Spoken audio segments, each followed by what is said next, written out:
olha aí, cá estou aqui para falar sobre a Marvel. Sim, uma coisa que eu faço pouquíssimo aqui no canal, tendo visto que o foco é mais DC. Entretanto, acabei recebendo um convite para a cabine de imprensa para assistir o Thunderbolts. E essas cabines de imprensa da Disney são raríssimas aqui na minha cidade, tendo visto que a Disney não investe tanto por aqui. Eu até cheguei a comentar no Twitter que eu recebi convite para assistir Eternos, o último filme do Thor, e aqueles episódios de Star Wars Acolytes, e ficou por isso mesmo. A Disney nunca manda convite envolvendo, sei lá, Homem-Aranha, Deadpool e Wolverine, Vingadores, isso não existe. Então a gente tem que ir lá prestigiar para ver se a Disney manda mais convites nesse sentido, né?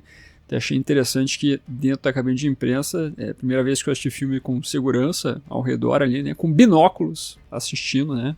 Público assistindo o filme, veja só. Então por isso eu entendi que seria bacana ir lá prestigiar para fazer a Disney cada vez mais apostar também nas outras cidades dos outros estados, não só em São Paulo, Rio de Janeiro no máximo. Show de bola?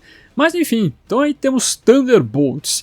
Eu vou dizer para vocês que existem duas bagagens que a gente comenta aqui antes de entrar dentro do filme. A gente tem a bagagem dos quadrinhos e ao mesmo tempo a bagagem do MCU. E que eu vou dizer para vocês que, tal qual eu disse, não sou muito comentador de quadrinhos e filmes da Marvel, então acaba que eu não tenho essas bagagens.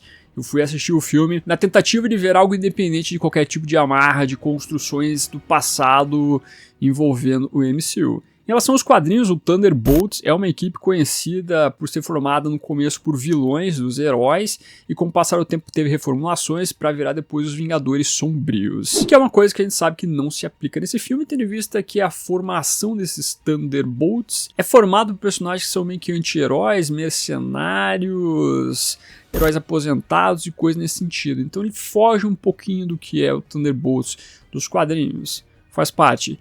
É uma adaptação. Inclusive, eu estou extremamente desatualizado do MCU. Eu lembro que eu assisti Capitão América e Soldado Invernal, por isso que eu sei que temos o Bucky lá e ao mesmo tempo o agente americano, John Walker. Viúva Negra eu não assisti, saiu direto para streaming, se eu não estou enganado. Eu, infelizmente, não fui atrás.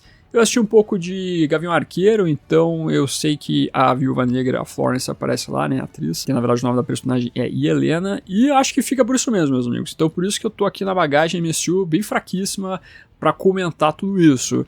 Vamos de peito aberto aqui ver o que o filme tem como proposta dentro da película só. E vambora. Thunderbolts é escrito por Eric Pearson e Jonah Kahlo, direção de Jake Shire, e estrelado pela Florence Pugh. Após suas aparições em Viúva Negra, Florence retorna ao universo Marvel como Yelena Belova, uma assassina implacável que se une a um time de anti-heróis em missões para o governo dos Estados Unidos. Em Thunderbolts, Yelena faz parte de uma equipe composta por ex-supervilões redimidos, prontos para agir em nome de causas controversas. Thunderbolts traz uma nova abordagem ao explorar personagens desajustados e suas lutas internas, enquanto enfrentam desafios de alto risco para o governo, misturando ação, humor e dilemas morais. Você vê que a sinopse fornecida pela Disney/Marvel foca muito no trabalho da Florence como a nova Viúva Negra, como a Yelena, e realmente ela acaba sendo a grande protagonista de todo esse trabalho. Por mais que você esteja falando aqui de um filme de equipe, Thunderbolts, ainda assim ela é o grande foco ali, ela é a grande protagonista, ela tem um grande arco de construção, falando muito sobre a temática desse filme. O filme inclusive abre com ela fazendo um monólogo, falando sobre sua vida, de como ela sente uma espécie de depressão, como ela sente uma espécie de vazio envolvendo tudo que ela faz. Ela não tem um sentido na sua vida, o seu trabalho como uma espécie de mercenária não funciona, ela precisa de algo a mais para conseguir ter uma espécie de felicidade. Esse é o grande ponto envolvendo esse filme. É um filme que vai falar muito sobre tristeza, depressão, vai falar sobre vários distúrbios psicológicos, como a própria depressão, vai falar sobre síndrome do impostor, vai falar sobre várias coisas que acometem muitas pessoas no que a gente vive hoje em dia em sociedade. E isso se aplica para todos os outros personagens que estão ali, então, na equipe chamada Thunderbolts, ou que supostamente se chama Thunderbolts. Na verdade o filme vai explicar, eu acredito que nem seja um spoiler isso aqui, mas nós temos então no passado da vida da Yelena, ela participando de uma equipe de escola de futebol realmente, o verdadeiro, né, que sempre perdia em todas as partidas e que se chamava Thunderbolts, e isso acaba se aplicando para a equipe que vai ser formada com o decorrer de toda essa trama. Então, além de você aqui trazer essa tristeza toda da nossa protagonista, você vai ver também essa construção da figura do perdedor sendo colocada de várias maneiras possíveis com o passar da trama. Inclusive no nome da equipe. Sendo que essa equipe de perdedores é formada quando nós temos então uma das antagonistas do filme, que é a Julia Louis-Dreyfus, que vive a Valentina, reunindo essa galera para fazer uma espécie de queima de arquivo. Eis então que eles têm que se juntar para sobreviver, descobrir quais são os planos da antagonista e ao mesmo tempo descobrir quem é a pessoa que apareceu com eles, que se chama Bob. E o material publicitário de marketing do filme não fez questão de esconder que o Bob, na verdade, é uma figura conhecida dentro do universo Marvel, que é o Sentry. O Sentry, em um primeiro momento, pode parecer um Superman genérico, né? E a gente está povoado de Superman genéricos aparecendo em várias produções da cultura pop, animação, filmes, séries. Tem muito Superman genérico por aí. Mas esse personagem aqui, ele na verdade tenta se afastar um pouco de ser esse Superman genérico. Na verdade, toda a intenção de construção envolvendo o Sentry Bob é para você então dialogar em relação ao que envolve a temática central desse filme e fala com a nossa protagonista, que conversa com a nossa protagonista, que é sobre depressão, sobre traumas e assim por diante. E esse é um ponto importante, e é um ponto que eu adianto que eu gostei envolvendo o desenvolvimento do filme. Essa foi a temática que mais me conquistou quando eu estava assistindo Thunderbolts, que é realmente a exploração de alguns personagens envolvendo seus traumas e seus distúrbios psicológicos, especialmente através da figura então do Bob, do Sentry, que daí depois vai se transformar no outro antagonista que também o pessoal do marketing não fez questão de esconder, que é o Void, que é o vazio. Sendo que o vazio é a personificação de toda a tristeza, é literalmente as pessoas entrando no nada, literalmente. Eu acredito que dá pra falar literalmente. Existe um momento onde você vê o Sentry aparecer que ele traz tudo aquilo que a gente conhece de Superman genérico, com os poderes e tudo mais. Mas eu percebi que a Marvel não quis focar muito nisso, envolvendo essa figura, pra de novo não entrar nisso que virou meio que batido já, que é o Superman genérico. A intenção, na verdade, é construir o Bob, a figura desse personagem que fala muito, além de traumas, sobre experiências em laboratório, e ao mesmo tempo no vazio, que traz então toda a construção do terceiro ato pro filme, para você então concluir o que envolve o arco da Helena com toda a sua tristeza, depressão e coisas nesse sentido.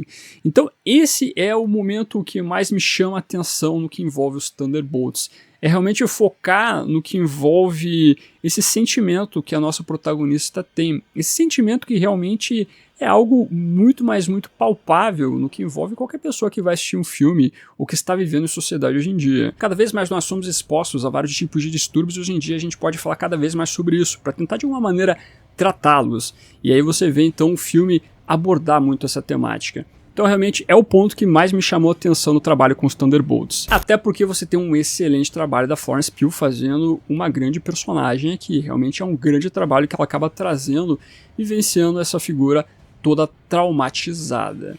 Agora, em relação aos outros personagens que fazem parte da equipe, o lance só é que o filme ele arranha um pouquinho a superfície no que envolve os traumas dessas outras figuras. Você passa um pouco pelo pai da Helena lá, que é o Guardião Vermelho, sobre as suas tristezas, mas é o personagem que traz um pouco mais de alívio cômico, realmente é difícil você enxergar nisso, uma cena ou outra você consegue ver, mas ainda assim parece mais o palhação da equipe. Você tem o John Walker, o agente americano, que teve uma exploração maior lá na série do Soldado Invernal e do Capitão América. E aqui você até arranha um pouco quais são os problemas familiares que ele tem, que levam então ele também a ter uma tristeza na sua vida. O restante dos personagens que nós temos na equipe mal se toca no que envolve realmente os problemas que eles têm. Não temos explorações maiores envolvendo a Fantasma, a treinadora, se eu não estou enganado. O próprio Bucky, o Soldado Invernal, também é um personagem que foca muito no que envolve sua vida atualmente como um congressista, mas você também não vai entrar nos seus problemas internos. Ele é um personagem que tem uma rixa direta com a antagonista, procura de alguma maneira acabar com os planos dela, mas entra na treta toda e no final das contas meio que sentou lá no banquinho e vambora, vou ver o que acontece na minha vida com essa galera. Então por isso que o protagonismo todo fica na Helena, fica na Viúva Negra. Realmente ela acaba sendo a parte mais importante para você entender aonde o filme quer chegar. E realmente isso te conquista. Ainda assim você tem os vícios e traquejos do que envolve um filme blockbuster da Marvel. Não é um filme independente, tal qual estão vendendo. É o filme A24 da Marvel. Não é. Ainda assim, você tem aquele humor que às vezes quebra uma cena um pouco mais importante, uma cena um pouco mais dramática, que precisava ficar somente falando sobre aquele ponto importante, aquela tristeza, aquele trauma e coisa nesse sentido. O filme não foge daquilo que a gente conhece os outros filmes da Marvel. Eles estão tentando vender como uma coisa diferente de tudo que a Marvel já fez, mas eu não enxergo dessa maneira. Talvez a diferença que você vai ver, na verdade, é o que envolve o caráter técnico do filme, porque aquele lance de CGI mal feito, tela verde, não sei mais o que não se aplica só aos filmes da Marvel, mas se aplicou, por exemplo, o filme do Flash recentemente, se aplica a outros filmes blockbuster. Aqui você não vê isso sendo aquela coisa que te tira do filme. Uma cena mal feita, um CGI mal feito, um desenvolvimento fraco numa fotografia especificamente, acaba te tirando da imersão do filme. E isso o trabalho todo consegue fazer muito bem. Até os bastidores do filme venderam muito, cenas práticas com a própria Viúva Negra, e é um ponto bacana. A abertura do filme, inclusive, que traz todo o monólogo da Helena, já abre também com uma cena muito bacana dela fazendo uma invasão. E é uma coisa que funciona bem. Isso é um atrativo muito bom para fazer toda essa construção de imersão que é importante. Então, nesse ponto, eu acho que talvez realmente eles estão vendendo que, olha, é um filme diferente da Marvel, porque tecnicamente nós estamos melhorando a coisa. Então, Thunderbolts é um filme que me prendeu por causa da protagonista e ao mesmo tempo pelo antagonista barra coadjuvante que nós temos, que é o Sentry barra Void. Realmente são dois personagens importantes para você fazer então o arco de construção significativo para a exploração do filme. O final do filme acaba deixando em aberto para o próximo filme da Marvel, como de praxe no que envolve universos compartilhados. Você tem que pensar já no próximo filme para ligar uma coisa com a outra. A temática central do filme também fica em aberto. Você não tem uma resolução no que envolve então o núcleo de discussão envolvendo então os distúrbios emocionais. Bem verdade, eu penso que talvez a mensagem final do filme traz uma espécie de pessimismo no que envolve você discutir os seus problemas emocionais, porque os personagens, a equipe como um todo, acaba partindo então para um novo status de novas cobranças que potencialmente pode piorar cada vez mais o sentimento que eles têm de perdedores, de tristeza, depressão, síndrome do impostor. Então você vê que o filme, na verdade, ele acaba sendo pessimista com a discussão que é feita.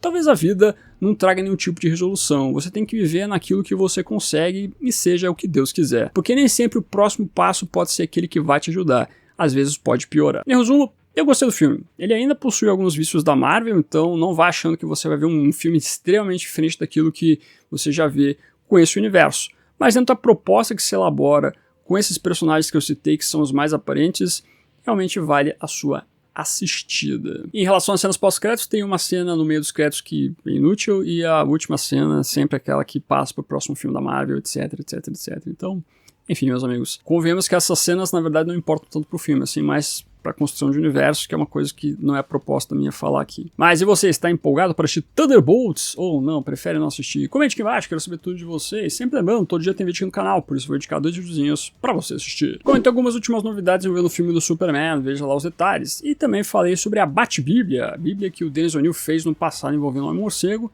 e temos algumas informações importantes sobre o caráter do Batman.